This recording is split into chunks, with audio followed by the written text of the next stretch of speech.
One of the greatest musicians that this country ever produced was Harry Hayes. He excelled on the alto saxophone, 7 times voted Britain's best, still remembered today. I first met Harry in the 60s when I worked in London. He had a record shop in Fulham, and that's where my lodgings were. Well, Parsons Green, actually. It was only a short walk up to the shop. We became great friends after I did the very first interview with him. He always interested me as a musician because he was a great jazz player, not in the old style, very modern, almost boppish when he made those early records for HMV in the mid-40s. So I went along one day and asked him, what he was doing in orchestras like Sydney Lipton and Geraldo. In fact, that was a subject that really did interest me. And I asked him how he came to join Geraldos Orchestra. Well, I was in his studio orchestra in 37, 38, whilst I was at the Grosvenor House with Sydney Lipton. And then in 38, he invited myself and George Evans to leave Sydney Lipton and go with him to Savoy, which we did.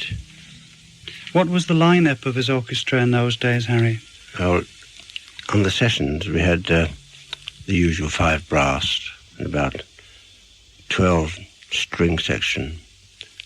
8 brass, 12 string section, and 5 saxophones, plus a rhythm section and vocalists. But at the hotel, of course, couldn't take all that. I think we had 4 saxophones, 4 brass, no strings, and a rhythm section. Now, and can you remember any of the instrumentalists? Oh, yes. We had George Evans, of course, and myself, Andy McDivitt on saxophone.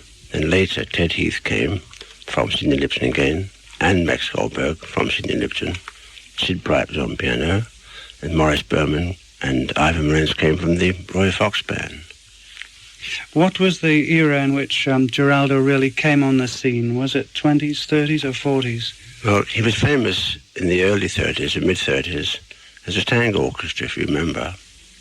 And then he graduated to dance music about 37, 38 and did it very successfully too. What sort of musician was he? Well, he was, as a dance musician, because he wasn't really in the same category as the musicians he employed. But he was a very good conductor in the concert orchestra. Did he do his own arranging? No, not very much. But he had the sense to employ the best arrangers. Yeah. What kind of music did he specialise in, really? Was it all schmaltzy stuff or tangos or...? Well, at first, of course, he had this tango orchestra, and he played the accordion quite well, and he played the piano a bit, but later he didn't play. He really liked everything. He liked jazz, and we used to have these Sunday concerts at the St. Martin's Theatre. I think he had the least on that because his office was on the first floor, and they were a great success. You were voted many times the top saxophonist of the year in the Melody Maker polls. Did you find it frustrating playing in a dance orchestra? Oh, no, because Jerry gave us every encouragement. George Evans used to do most of the arrangements, and he was one of the greatest at the time. He used to feature everybody who could play jazz. Did you get any feature spots at all? Oh, yes. George used to feature me quite a lot on the alto, in the dance band, and the jazz spots.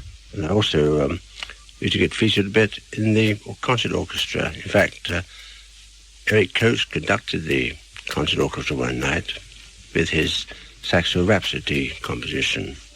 I got lumbered with that because I was in the Welsh Guards orchestra band at the time, and the conductor heard it.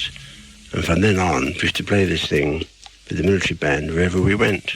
Looking through the recorded output of Geraldo's work, Harry, I see there's nothing at all in the jazz line.